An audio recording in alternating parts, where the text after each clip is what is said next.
I start speaking with the grass and the flowers. I speak through the flowers because flowers have no voice. Flowers have only eyes, and their eyes are only for the sun. The voice of a flower, if a flower could speak, might be something like coughing because of the noise around them that disturbs their peace.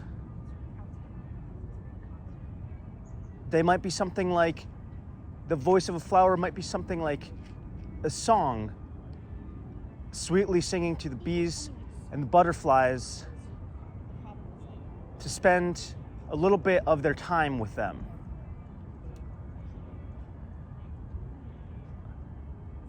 I wonder if the voice of the flowers that could speak would come out in short bursts of breath because they've been choked off from spreading their seeds in the random chaos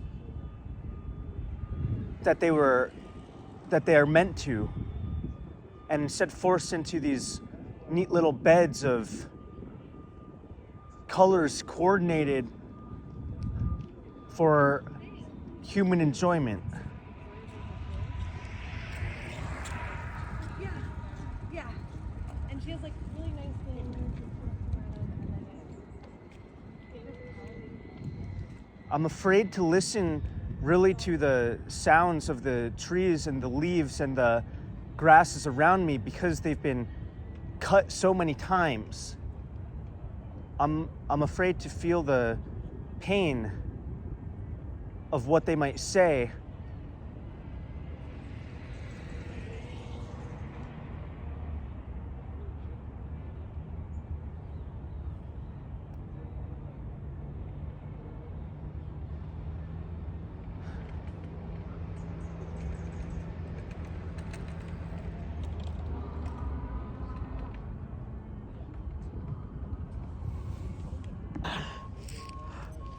All right, if flowers could speak, I don't have any friends that are flowers. I don't have any friends that have spent their every waking morning, the first thing when they get up, they point themselves towards the sun and unfurl the many aspects of their face. I don't have any friends that are flowers. Maybe you might. But I wonder if the noses of flowers could smell, if they'd also have asthma, allergies, if they'd also have allergies, or if I wonder what it feels like for a flower to have a bee fly up their nose.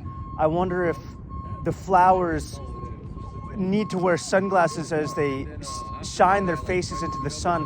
And somehow I don't think that's how it works for flowers, because the flowers have a song to sing to the world that's about reaching up to the sky in all sorts of acrobatics and showing their armpits to the sun. And flowers don't need to wear deodorant because flowers are deodorant, and flowers climb like beanstalks into the sky, into the kingdom of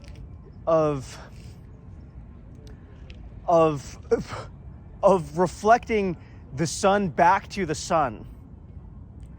Flowers in this way are the mirror for the sun to see its own miracle, and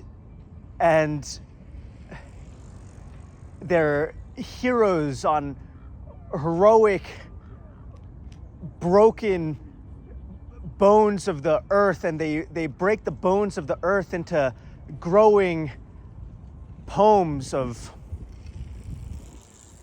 something that keeps on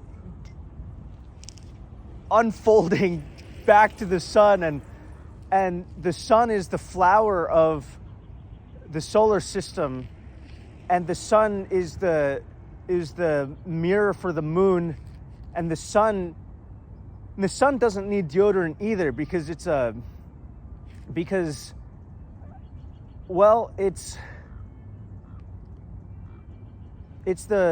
most life-giving force there is.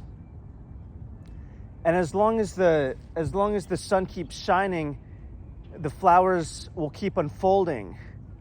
And it's a pirate agreement of the cosmos that if there's light to be seen on this planet, there's beauty to show the light itself. That I don't know, the light doesn't know its own presence unless there's somebody getting up every morning to see it. So I don't know if you know any flowers in your life, but maybe that's the purpose that you can feel when you put your feet on the floor outside of your bed, and the wooden floorboards and their creaking and their groaning can remind you of Gaia, and your window can serve this purpose too, of being a portal to the sun. And you can live in the wonderful spinning around and making yourself dizzy of having that kind of purpose, not generated because someone told you had to do it, but just because of the existence of something like the sun and the flowers and the earth.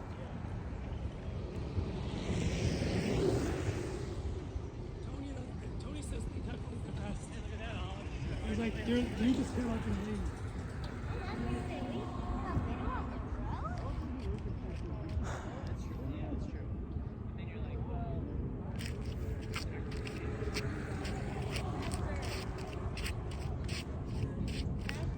And as you get out of bed, maybe you can give yourself a little whirl, and instead of getting out of bed in the same old linear fashion of spinning your legs out in one direction, you can spin yourself a few times, and with the force of spinning around, your arms might fling out, and your arms might start to become the sort of petals that can receive energy from the sun, and your face can unfold, and the hair can fly back from your forehead, and you could become a mirror for yourself, a mirror for the day starting.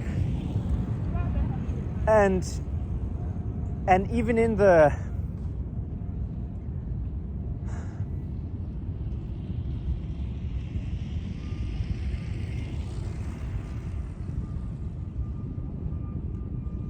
there's actually all of this stuff that's keeping us bundled into one sensible package of organs and meat and bones that doesn't just spill out into like a carton of Legos spreading itself on this pavement. And it's the wonderful packaging of our skin, and our skin isn't just packaging, our skin is a fan. Our skin is a frying pan of collecting the wonderful scents that the wind has brought to us, and our skin is the thing that tugs us in every direction and makes its way through the sound of our skin is like a boat captain going through the sounds of the world and bouncing it back and letting these little hair follicles poke their heads out like seagulls peering out from their cliffside apartments, and these little follicles can sway in the wind and be a whole field of grass. That we are a cultivation of little grasses blowing in the wind and shaking their little faces in front of the sun, and softening the sounds of all of the beepings around us, and collecting the little droplets of our sweat into little points that can where the sweat becomes pools for microorganisms and wonderful little petri dishes of scents and smells. And I guess what I'm saying is there's no less a universe on you at all times than there are rabbits fucking and mating in this park, and no less a bountiful stew that could be formed from your own skin sloughing itself off upon each new day that the sun comes out than there are stews that you could make from rabbits and birds and quail eggs that are just popping themselves into existence all throughout this world. And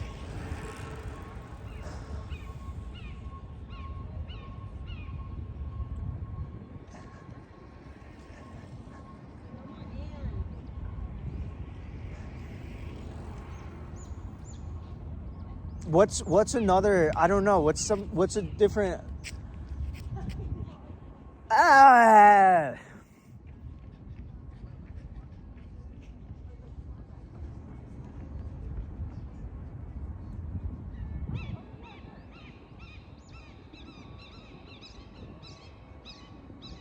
inside myself, I have to keep letting the next foot inside my stomach take another step forward.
Very dependent. I'm like, dude, your camera, your life. I know. No, that's all just money. How's the weather up there? Oh, come on, be original. Woohoo! There you go. Ask me how I get off. Yeah, how do you get off? Usually with the bottle of wine and a nice big vinegar. Woohoo! How's the drive?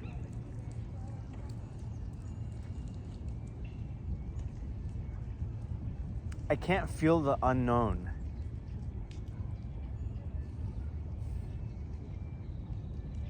See that double-decker bike that just went by? Yes. The unknown have to say about it.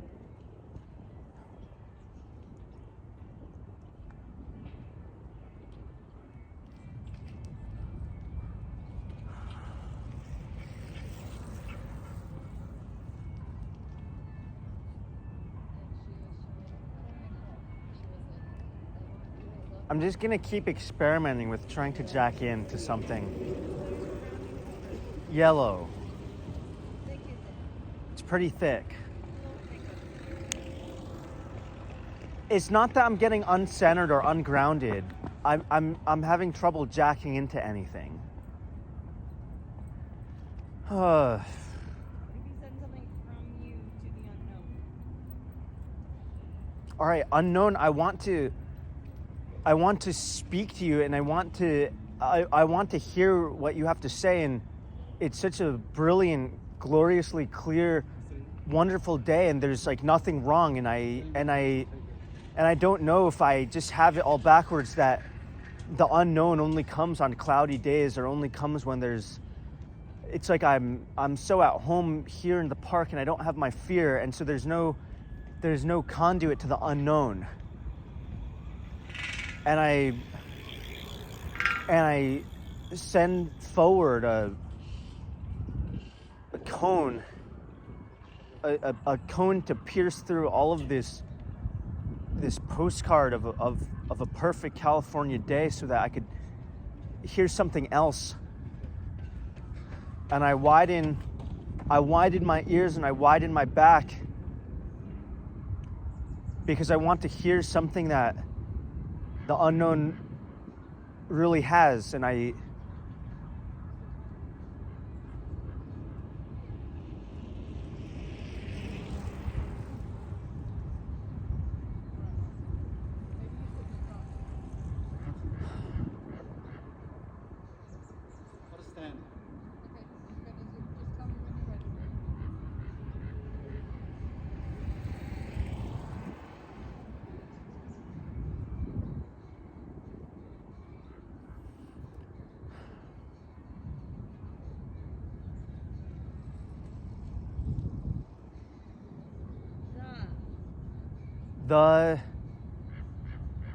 I'm so afraid of just speaking from imagination.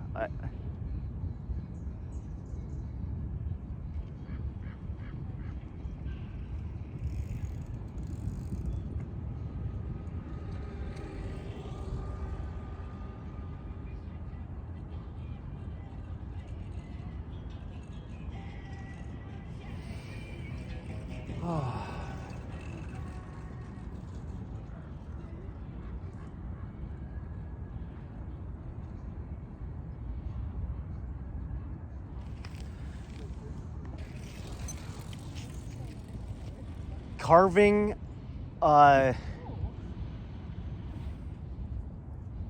a pumpkin for your child might get really messy, because there's seeds and triangular corners and foul things that live in pumpkins sometimes. And you don't know if there's a spirit world that you open up by chopping off the head of a pumpkin. You don't know if this was supposed to be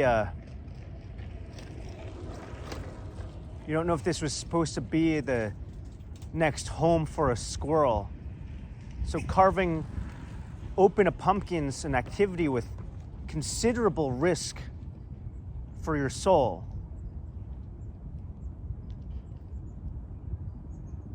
And carving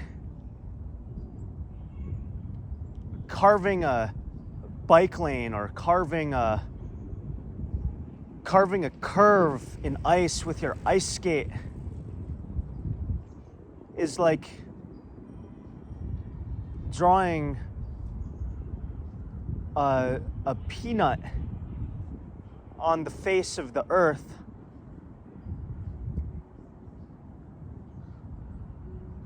A little pillow, a little curve of elegance for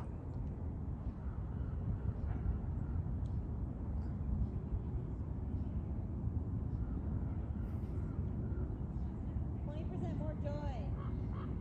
It's a little curve of elegance for no reason at all, because the curve of an ice skate on ice is a clean splash of, it's a clean slicing through a boundary, like a flying fish jumping out of the water. And carving a pumpkin can be like that too. What things do you do in your life that are just one elegant unbroken line. Maybe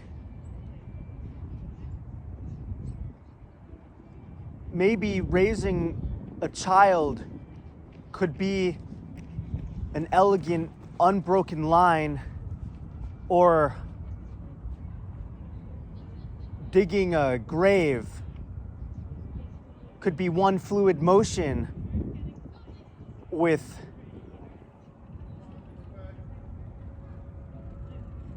your whole body slicing in every action, in the whole action, slicing through your life in one fine motion. Yes. Do you understand? Just the way that an ice skate carves a line through the ice. Could the way you bake a cake be a fluid motion like that without stopping and starting? Just one clean stroke through 3 hours of this afternoon of your day. The way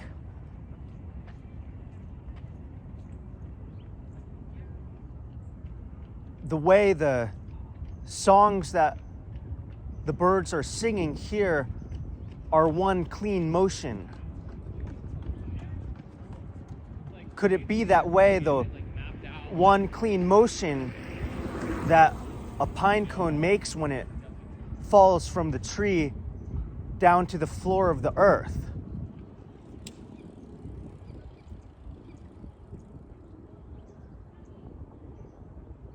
Could speaking from the unknown be one clean motion?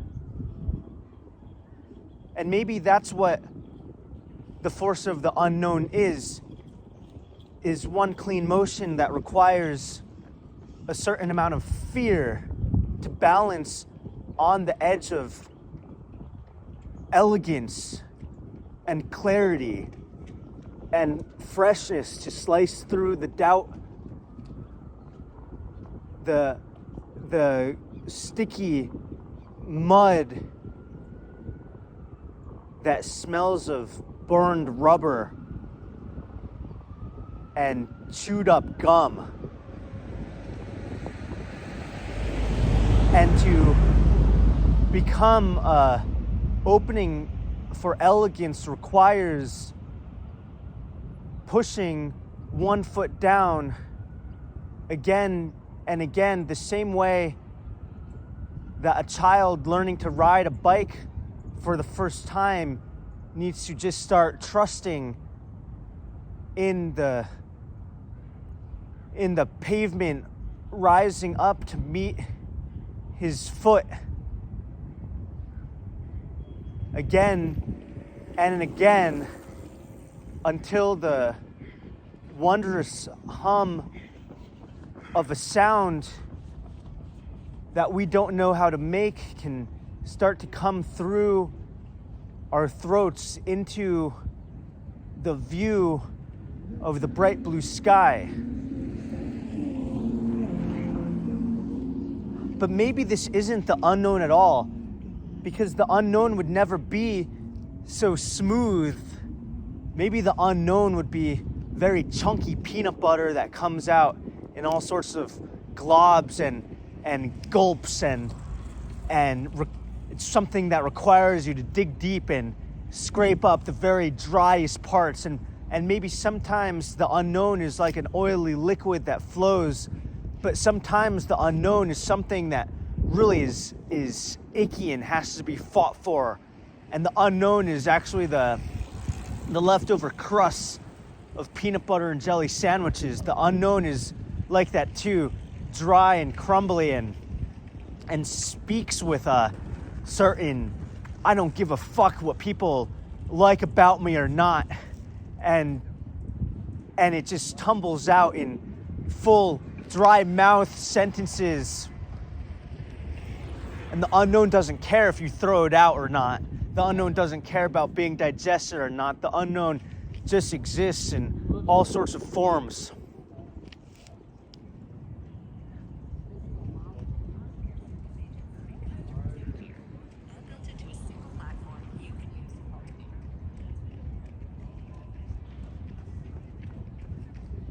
the red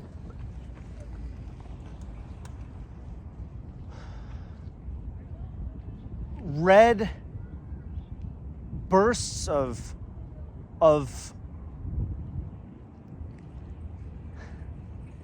red bursts of clouds bring with them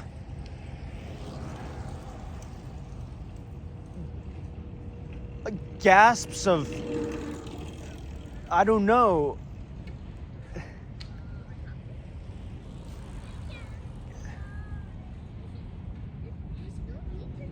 gasps of